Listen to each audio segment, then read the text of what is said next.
what I'm... I did. She said it was. Absolutely. I am always for that. So if I ever overlook that, you certainly may.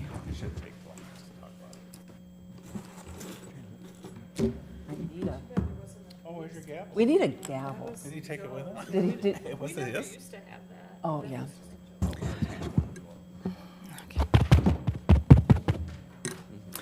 It is now 6:30 p.m. I would like to bring the Board of Public Works meeting to order, Tuesday, January 7th, 2020.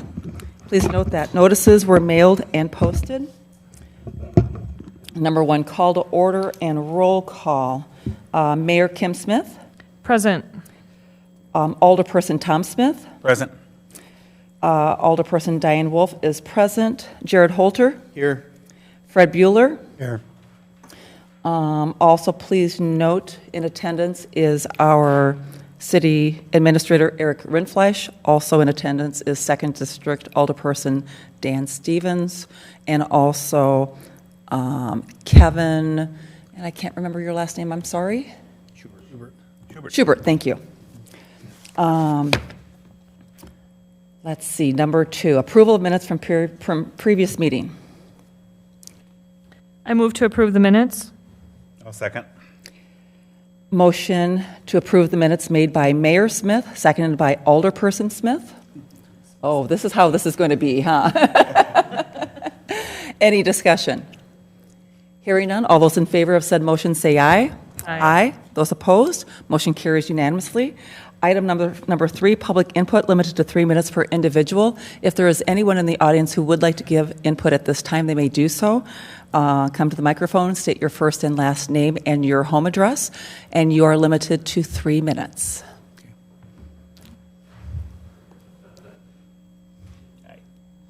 Welcome. Thank you so much for coming out this evening. Thanks for having us. My name is Charles Koch. I live at 1969 Pine Ridge Drive. We have noticed some speed concerns on Rolling Oaks Drive, which is the corner that we live on in the vicinity of Meyer Farms Park. And so I have emailed with Alderman Smith for the past couple weeks to get an idea of what we could possibly do to see some change in our neighborhood to get some potential speed control. We have noticed speed since we moved in 2016 kind of becoming more of a factor as the park becomes more popular in our neighborhood with 2 blind corners and a lot of extra kids in the neighborhood since we moved in. A lot of kids either born into the neighborhood or moved into the neighborhood, which is great, but we have a big concern about that street being a feeder into the neighborhood and out of the neighborhood, the through street through the neighborhood, and not really anything to keep traffic speeds down. I've noticed police presence occasionally and the speed signs that kind of tell people how fast they're going, but that doesn't seem to make much of a difference, and as soon as the speed signs go out, it doesn't really change the behavior of people coming in and out of the neighborhood, especially as you kind of move away from some of the more permanent residences. People just kind of come flying in and out. So we put together a petition. We asked our neighbors to sign it, and we got a couple dozen signatures here that we can give you guys. And we asked for their name, their signature, their address, as well as some comments that they thought that what they'd like to see in the neighborhood as far as speed control. Some people put down speed bumps, stop signs, crosswalks, that sort of thing, medians. So that's kind of the big concern that we've had in the neighborhood really for the past couple of years since we moved in. So I don't know what to really do. If you'd like to give that. Oh. Jared? It was Jared. Yeah, they're those guys. Yeah. Thank you. Thank you, Charles. So, Thank you. Thank you very much. Thank you. Anyone else who would like to give public input at this time may do so. Hello, I'm Abigail Taub, T-A-U-B. I live at the same address, 1969 Pine Ridge Drive, speaking on the same concern. So we just have a lot of little kids in the neighborhood. The house directly across from us has 4 little girls, and I see them zip straight across the street without stopping to check both ways all the time. And we all know that in this day and age, people texting and driving, there's so many people not paying attention. And so that besides the curves, even if you are being a good driver, it's still blind corners. And as many people that are at that park all the time, we really need speed bumps would be my preferred thing before and after. But I just think this is something that is something better dealt with proactively than reactively if something happens. And I know during the summer that the upgrades to that park make it packed, not only by neighborhood kids, but people that are driving in. So there's cars on both sides of the street. It'd be really hard to see the people that are just jetting out there. Thank you so much. Anyone else who would like to give public input at this time? Sure, absolutely. The more the merrier. Absolutely. First, thank you, by the way. The investment in the park in that neighborhood is just unbelievable. And your first and last name? Roger Stanford, thank you. Roger Stanford, I live at 839 Rolling Oaks. Thank you. Investment in the park is great. The neighborhood is just wonderful. They asked me to share just because I live on the curve, which is the speed curve, because as you come around, it's really fun to accelerate, apparently, as you hit the corner like a racetrack. And so I'm just going to share and pass around pictures of folks that have driven up through into our yard and took out our mailbox and things because of the speed that's on there. I don't know can I just pass those around? Is that okay? Just to leave them. We've had about 6 instances of just tracks up on the boulevard, which, can happen in any time, but it's frequent there. Because there's a curve on there, the acceleration is really fun. We watch people do it. They do it intentionally. And then I was asked to just share one from our neighbors. One story was observing, how kids have those little electric cars now and they're driving them, and there's not a sidewalk finished across from us because there's one lot that's still empty.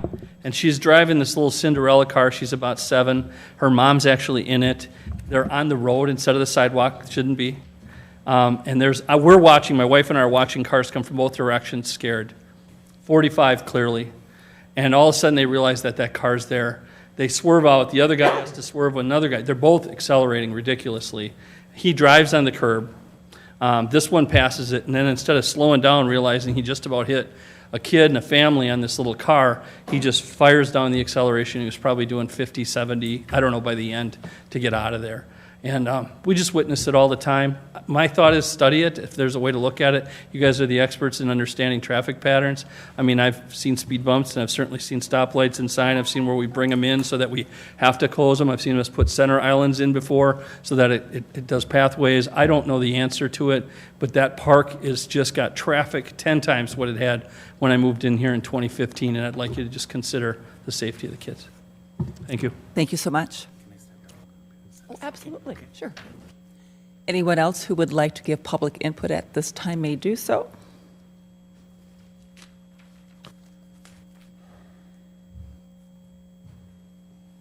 I'm Tom Smith, 1631 Sand Lake Road, on Alaska. I'm stepping out of my board meeting to be a citizen with these folks. I live in the neighborhood, and I have personally witnessed, I have 3 granddaughters that come to town, and we spend a lot of time there in the summer. And the 2 years that we've been there, it has gotten worse. It started out to be a pretty quiet park, but as you all know, with the growth and the speed and lots of things, it's become much more of a challenge. And when Charles contacted me, I supported 100%. I said, I've talked to a lot of neighbors in that area, especially when I was campaigning, and that was our number one concern, is the safety of the children. It's a very family-oriented area. And then also up on the other end, we have a big senior 55 plus, so there's a lot of traffic now. And so it's just real important that I think the city, as a citizen, and I'm hopefully as a Board of Public Works, that we be proactive before something happens and see what we can do to, and I don't know the right answer. I mean, we know that we have budgeted limitations, and I know this came up last year, I believe earlier, not prior to I being on the council, with some suggestions and to continue to look at it. So this isn't the first time it's been here, and so we're talking to Jared. So I really encourage everyone to see if we can find a solution, especially before summer comes, because I think this summer is going to be even worse. So thank you. Thank you, Tom. Anyone else who would like to give public input at this time? Second call, third and final call. I will go ahead and close public input at this time. And no need to leave, because I will be asking the board to move up the item agenda so we can address it right now if you would like to stay. So I will close public input and move on to the printed agenda, consideration and possible action on the following items. And if it is amenable to the Board of Public Works, I would like to move item number 9 up next. I have no objection. So number 9, review and consideration of traffic concerns along Rolling Oaks Drive, including possible intersection control and traffic calming measures. And I will turn to our city engineer, Jared, please. Thank you. In your packet tonight, you can see there's an air photo of the neighborhood that's in question, basically kind of roughly bounded by Franklin Street, US 53 on the west, Riders Club Road on the south, Sand Lake Road in the east, and then the Oak Park neighborhood, which is kind of further to the north. You can see that, as was stated tonight, Rolling Oaks Drive is the collector street that does collect the traffic from the neighborhood and take it out to either Sand Lake Road or over to Franklin, which takes it out to Riders Club Road. We have looked at this at the Board of Public Works level previously a little bit, not at all solutions, but we did look at a possible installation of a stop sign back in March of 2019. With that, as was stated, the park does see a lot of use. It is a fixture that does see a lot of children in the area. When you look at this area and you look at different traffic calming measures that could be instituted in this area, a couple of things with the speed is partially an enforcement issue. When we get to the point with trying to look at the speed and things, as the pictures that were distributed tonight by one of the residents, we do have, the road was intentionally put in with the curves to try and slow down the traffic so it wasn't a straight facility. It had a long tangent in it, but it is straight in front of the park. There is people that come around. We could look at a variety of things in the neighborhood. We have instituted things over the years, such as in the Abbey Road project that we just constructed this year. We did look at some traffic calming there. I am, from my 20-plus years here, I'm not a person, I don't think stop signs are meant for speed control. But this is the one area where I think stop signs would, with the park, I think they would be an asset in this area. Typically, I'd rather see the traffic moving along, but with the park in the area and everything, that would be something that I think I could support, even though our scoring system, so we have a scoring system, we scored it this last summer, came to 13 points, typically we have 15. It would have met the 15 if we would have had any accidents. We didn't have any accidents yet. Also, when we're looking at this area, if you have ever been to the Quincy Street Ball Diamonds, this isn't the only park. History repeats itself within the city, so that park used to be probably 35 years ago when I was there, had T-ball, everything else. So what happened at that park, because they were having parking on both sides, and you would get a ball hit and you would have people running out into the street for the ball, that they'd come out between two cars and you couldn't see them. So what we did along that area is we actually limited parking on the whole one side during the summertime.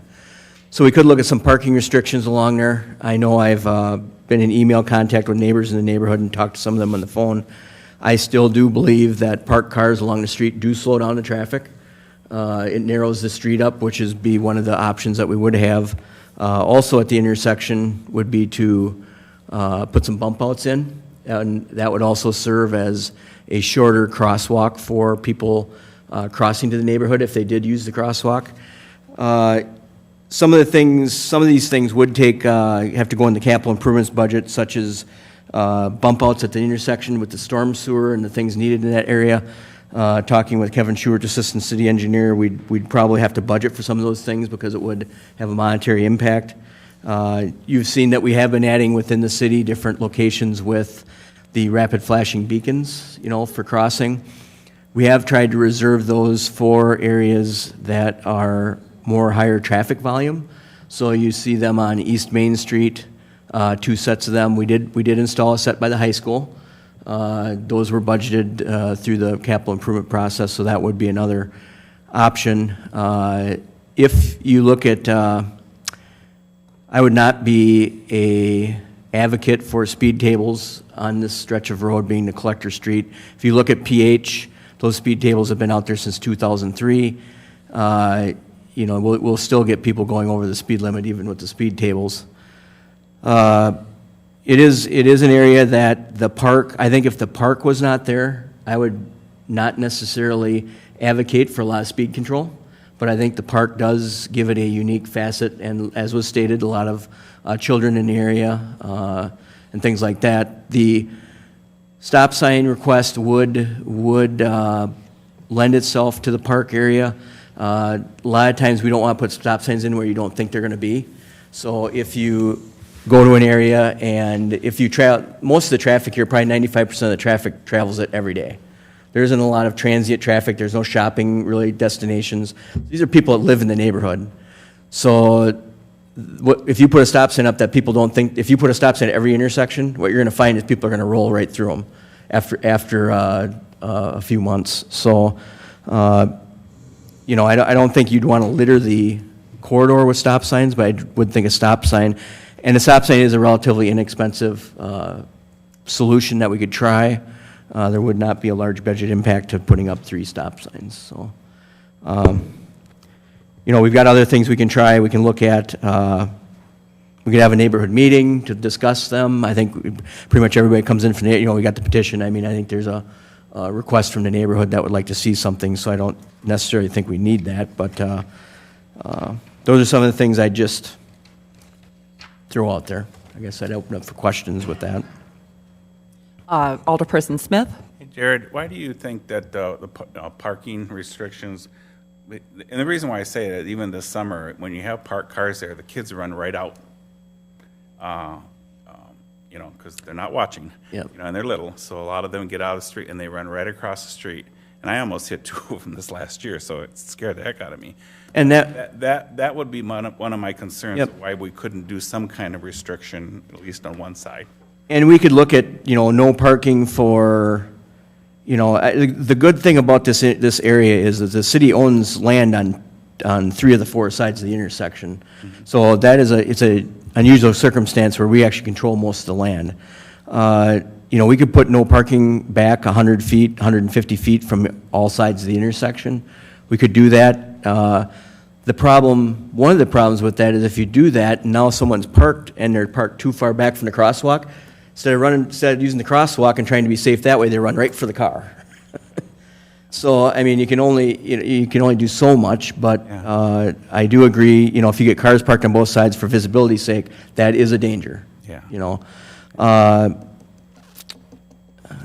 What was I going to say now?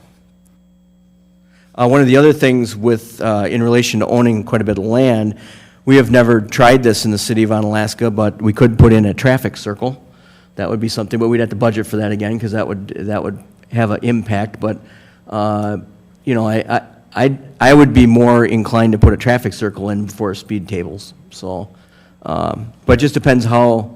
Could you explain the difference between a roundabout and a traffic circle? Yes. I see a lot of So confusion. if you see the roundabout at Riders Club Road and Sand Lake Road, that is a roundabout. A traffic circle is much smaller in diameter, and it stays approximately within the right-of-way that you have, but it's meant to slow you down when you go around it, but it's not meant to be a traffic controlling device.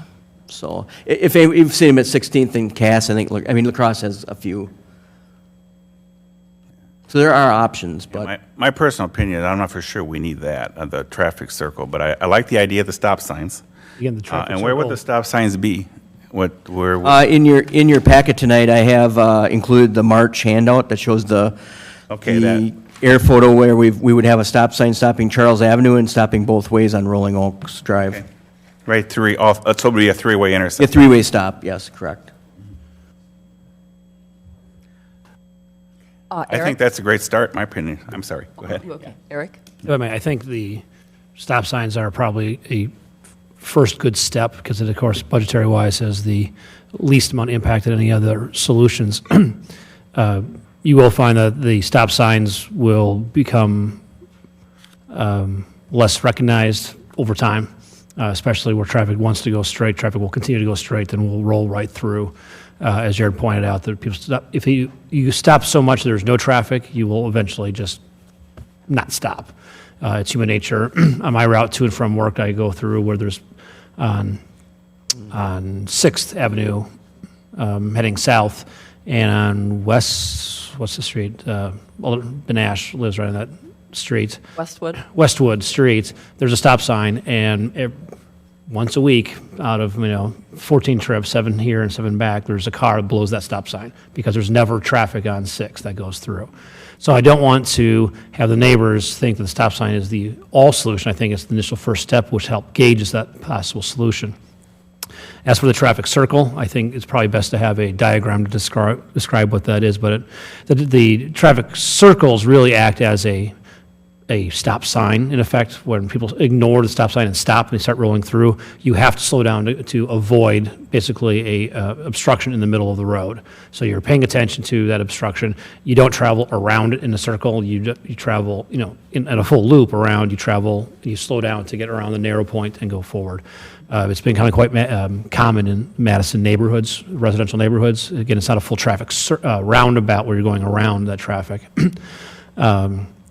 So effectively, you can't ignore it like a stop sign, or you'll drive over it. So they do work pretty well. Mayor Smith? Thank you. I have a question for Jared, or Kevin, or Eric, or anyone. Do we know of any upcoming development in this area that might impact the traffic flow? Or do you think that it's at a stable level? No, I think most of I guess I haven't been up there for a couple months, but there aren't a lot of open lots in that neighborhood anymore. They've pretty much filled in. The apartment building on Sand Lake is full. So eventually there will be some retail development on the corner of Rolling Oaks and Sand Lake Road, but I don't think a lot of that traffic is going to cut through. So I don't envision like the traffic count doubling in the next 5 years or anything. And I walk through there a lot, so there really isn't a lot left. There's a few lots maybe, but not very many homes anymore. So. Jared?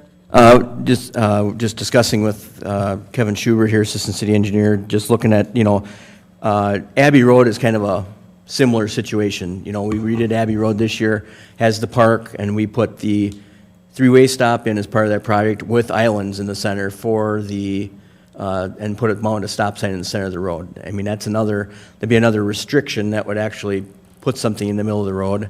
Obviously you have cost for installing it, and you have to plow around it and everything like that, but that is another option. We could start with stop signs, see how it goes. We could always add those later if we could incrementally approach this if you would so choose.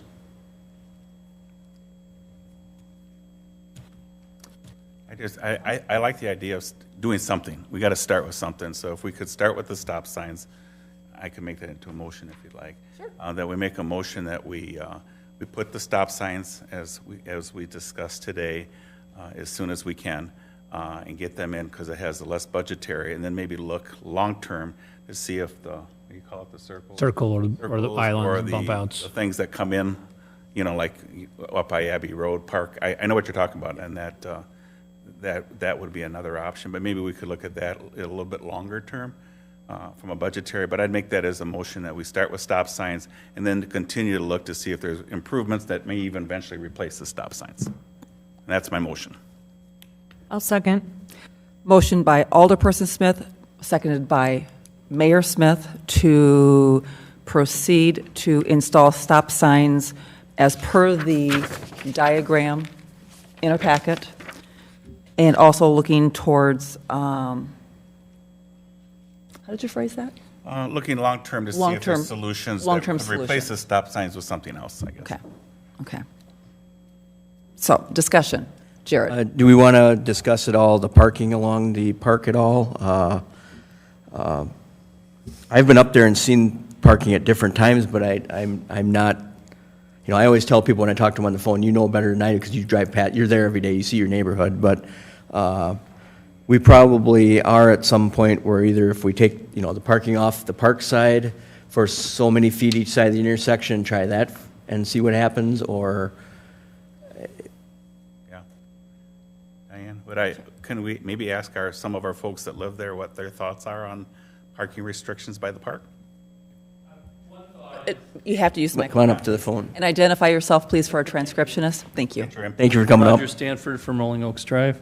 I will say, since the changes in the park and the beautiful upgrades, you're talking both lanes full on a Saturday morning and afternoons. So it's wonderful to have those cars and stuff that are in there. But I mean, I think there's times there's 15, 18 cars out there. So just be aware, there's really no parking lot or anything, but there's plenty of side streets. You can get to a park, but just be aware, we're talking, that's really changed. We were lucky to see one or two in the past, but since those upgrades, it is the park to go to for our area. And I think that's wonderful, I think it is, but just be aware, the traffic is real high because of that. That was my thought too, is that if we restrict it, then we're going to make the parking go longer. You're just going to push it somewhere. Yeah, so. Charles Coe, 1969 Pine Ridge Drive. And just to add to that, I have seen, because I work from home, so I get to see kind of traffic during the day, especially in the summer.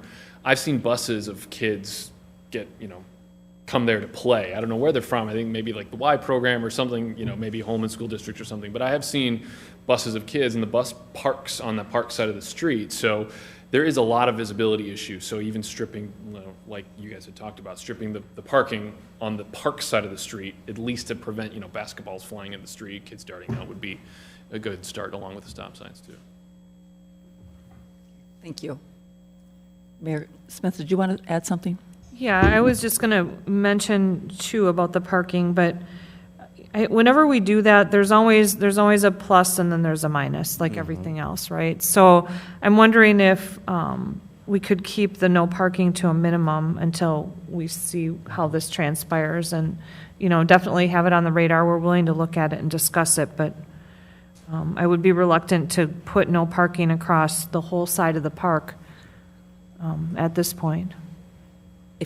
Go ahead. Abby Taub, 1969 Pine Ridge Drive. I would kind of mirror that. My concern when I'm watching is really kids running out and how fast traffic is going that way. So I worry that if you put all of the parking on the park side, then you're decreasing visibility next to the park. But if you put all of the parking on the opposite side of the street, then you have more kids running from the car to the park. So I would just wait on the parking thing. But I don't know how much research has been done in other parks. And that's fine. I just want to make sure we discussed it so we had it in the record, and I'll leave my motion as just the stop signs for 3, and then maybe as part of the future solutions, we can look at that might be an alternative. And I have to agree, as part of the under the discussion, I think we the path of least resistance is going to be the 3 stop signs, and we can work out on this incrementally and just see how it proceeds. So, any further discussion at this time? Hearing none, all those in favor of said motion say aye. Aye. Those opposed, motion carries unanimously. Thank you, everyone, for coming in this evening and taking time out of your personal day. Yes, absolutely. Okay, so item number 4. We get to talk about soil borings instead of a park. Okay. Review and consideration of soil borings for Green Coulee intersection project. Jared. Thank you.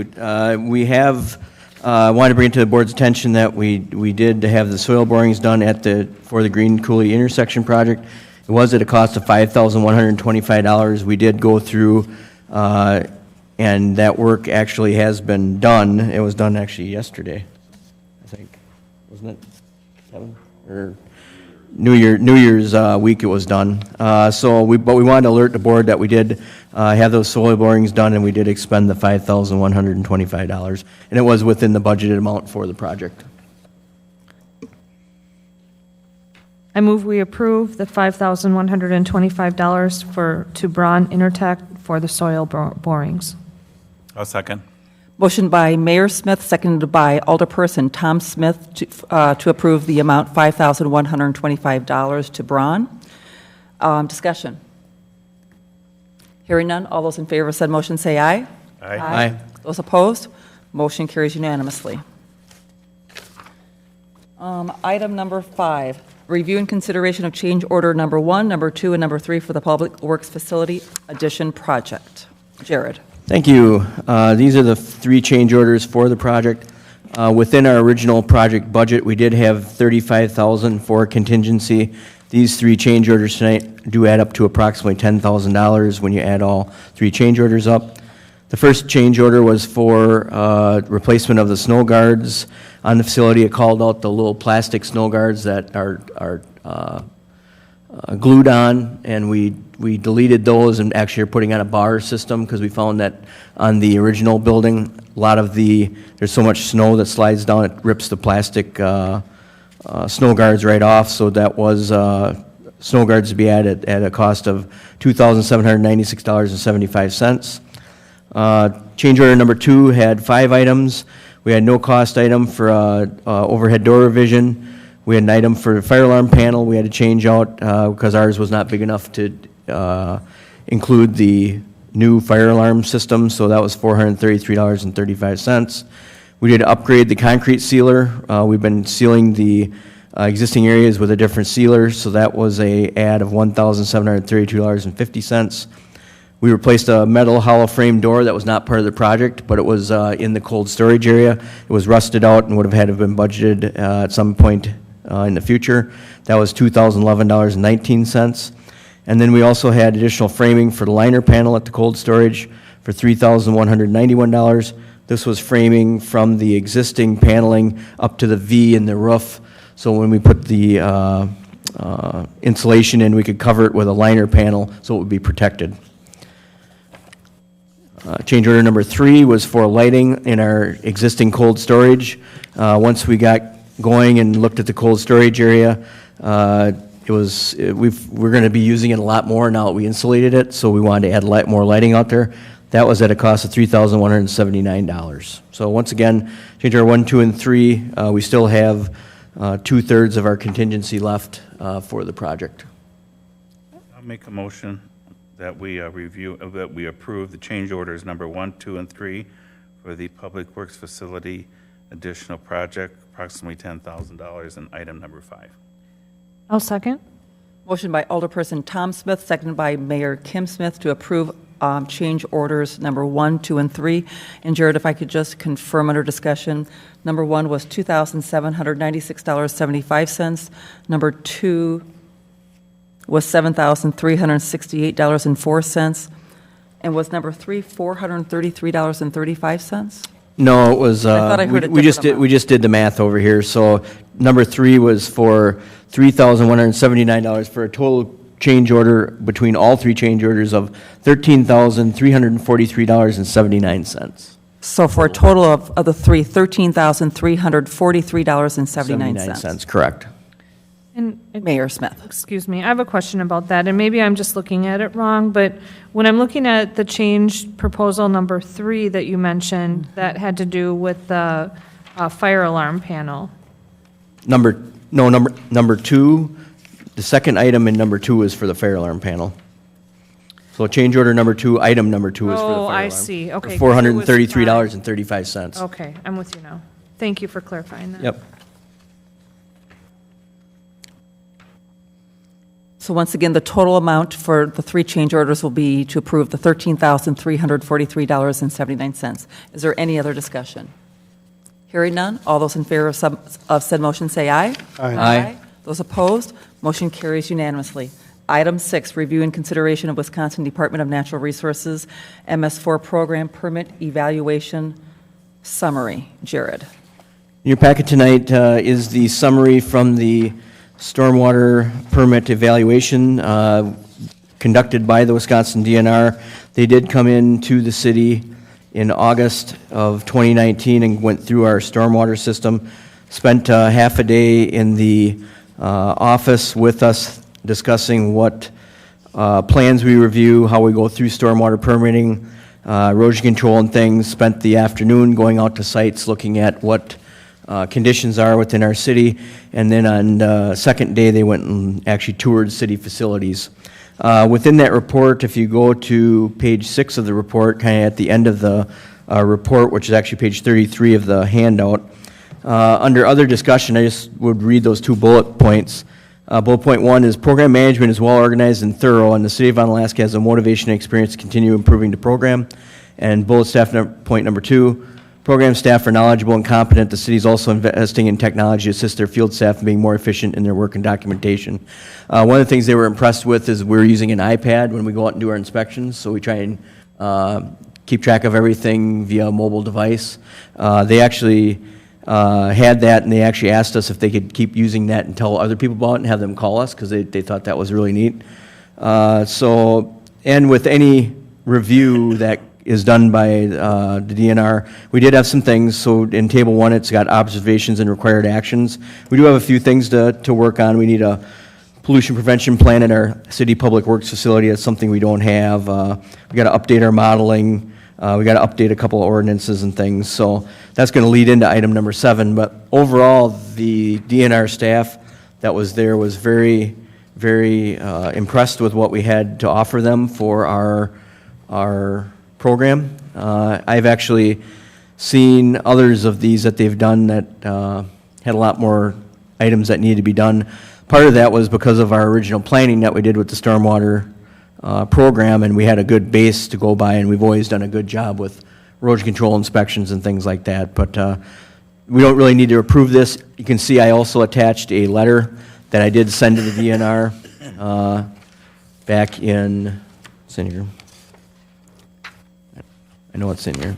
It's on the back of number 7. It should have been on number 6, but if you go to number 7, you can see the letter that I actually sent to the DNR December 30th, 2019, acknowledging their letter and stating that we would work on moving forward with what our corrections that were needed. So you don't need us to even accept it on file or anything then? You can. I mean, that would probably be good. I move that we accept the report and place it on file. Second. Motion by Mayor Smith, seconded by Alderperson Smith to accept the DNR report and place it on file. Discussion? Under discussion, I just want to say good job. Yes. Make sure you pass that on. We really appreciate it. It's a proactive effort over a long period of time to keep our city services in this type of condition where they can, for the DNR to come in and do these audits and to have such few areas to address is an achievement that should be acknowledged. Thank you. Absolutely. I agree. Yep. Yep. Good work. Any other discussion? Hearing none. All those in favor of said motion say aye. Aye. Those opposed, motion carries unanimously. Thank you. Item 7, review and consideration of professional engineering services for stormwater management plan update and stormwater modeling. Jared. So even before we got the call in July that we were going to be audited in August, we had already budgeted, put into the capital improvement budget, some items that we knew that we wanted to work on in our stormwater program. So we had actually budgeted monies to update some of our stormwater management plan. With that, we had gotten a budget number for that, and it was approximately $48,000 to $50,000. One of the things we did not have included in there was update to our stormwater modeling to show that our total suspended solids removal is at the 20% that is required by the DNR code. We had Strand do it back in 2008, and it had been updated over the years, but it had not been updated for probably since Kevin's been here, so it's been 7 years. Just with the amount of projects going on and things going on, we just never have updated it to show that the number was, we're at like 19.7%, so we never did it to get to the actual 20%, which I think I believe with the projects that have been done within the city, we reached that goal, but we have nothing to show them, the DNR. So with that, we also had Strand add services to update our model. They did the original modeling back in 2000, was it 10? 8? 2008. And they've got it on their system. So we contracted with them with this proposed task order in front of you tonight. So what we've got is scope items number 1 through 9 and 10 for a fee of $46,020.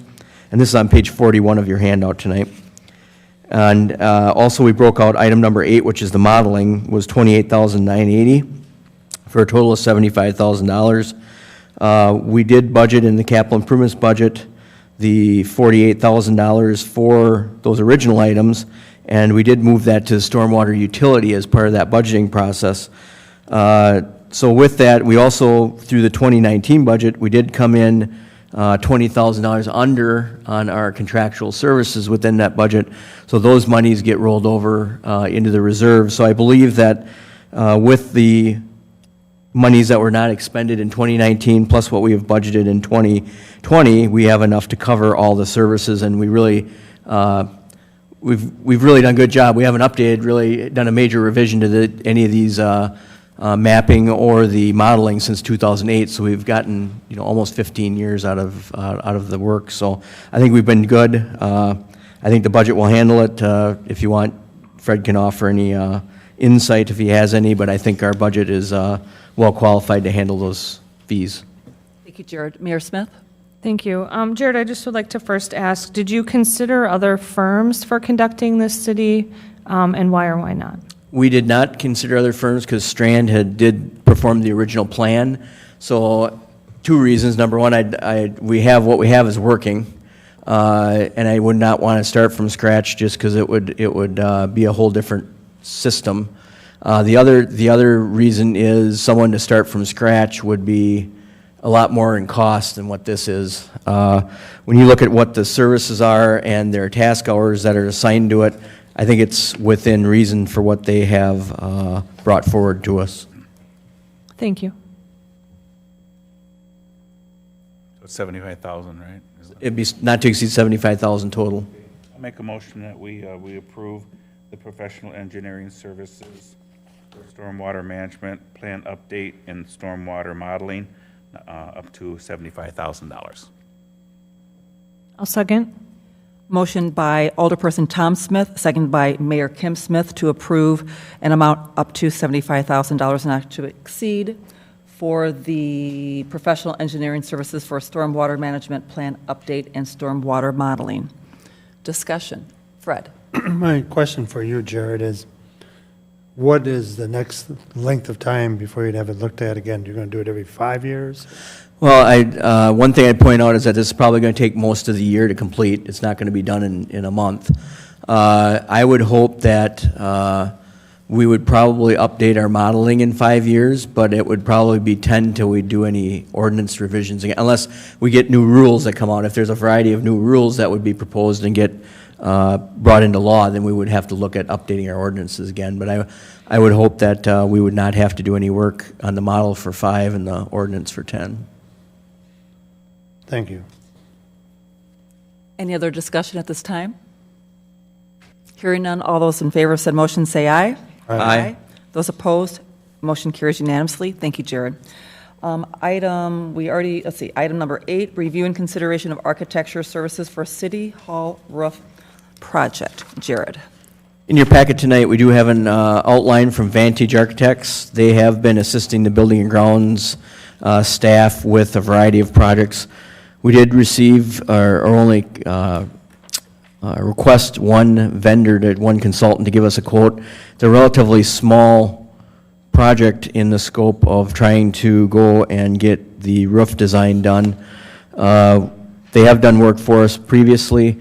We did look at some of the construction phase and bid phase. We will actually be taking this project using their bidding specifications and drawings for the project and incorporating them into a city bid. So with that, we've got not to exceed $13,500. I'm hopeful that we can stay below that if we do some of these things ourselves. But we would like to get some assistance. Myself and Kevin, we're not roofing. It's not our area of expertise, so we'd like to get somebody to give us a roof that'll last. We can talk to vendors and stuff, but by the time we end up spending all that time and then we still got to talk to somebody, But we are going to try and bid it out internally and try and save what we can by using staff to do the items that we would know how to do.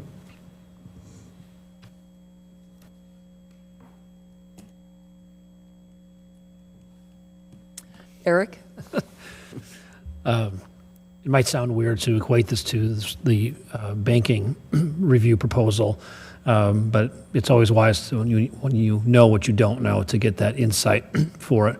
Experience with especially flat roofs and rubber roofs is the lowest bidder is not necessarily always the best person to do. So it's best, in my opinion, and my recommendation, to work with a firm that will be able to do the full design work and who has experience and knowledge of what it is we're looking for.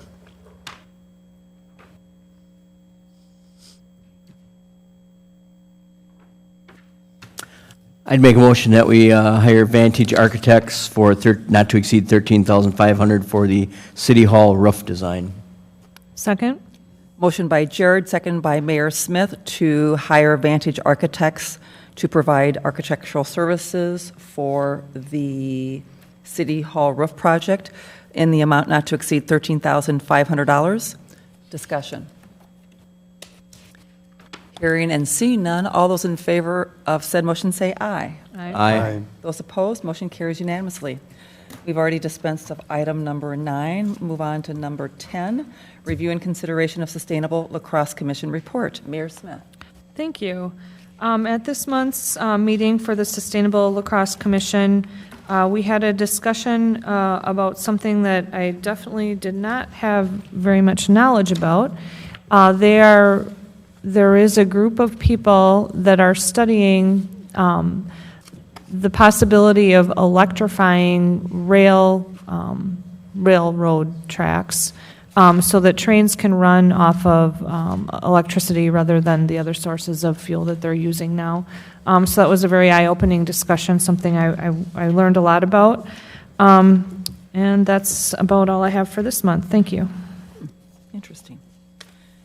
Thank you. And item number 11, pay estimates, Strand Associates, Short Elliott Hendrickson, Inc., Matthew Construction, Gerke Excavating, Davy Engineering, MSA Professional Service, Olympic Builders, Fowler and Hammer, HSR Associates, State of Wisconsin DOT, Hard Rock Sawing and Drilling, All American Lumber, and any other contractor developer.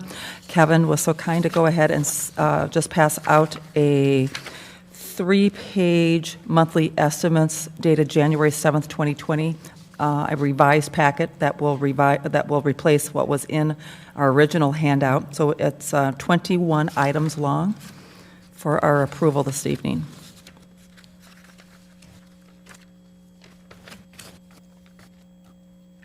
I'll make a motion. Oh, I'm sorry. No, so you can get a motion first. That's Okay, I'll make a motion that we approve the recent attached Board of Public Works monthly estimates for dated January 7th, 2020. Second. Motion by Alderperson Tom Smith, second by Mayor Kim Smith to approve the 21 pay estimates per the revised attachment handed out this evening dated January 7th, 2020. Discussion. Jared? Just want to let you know that the 2 that were added, we had 19 originally in the original packet tonight. Number 20 was for Borton Construction. We got a late estimate for the kitchen remodel.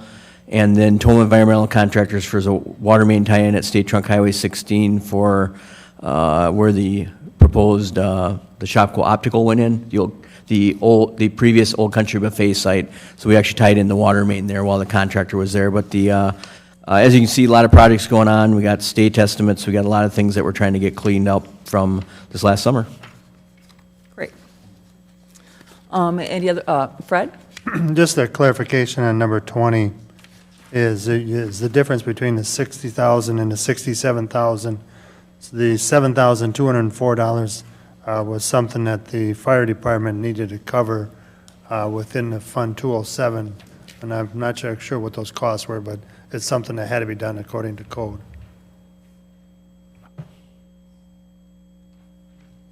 It's not that we wanted to pay the contractor $7,000 more dollars. So there was additional work done? Absolutely. Beyond the original? Yes.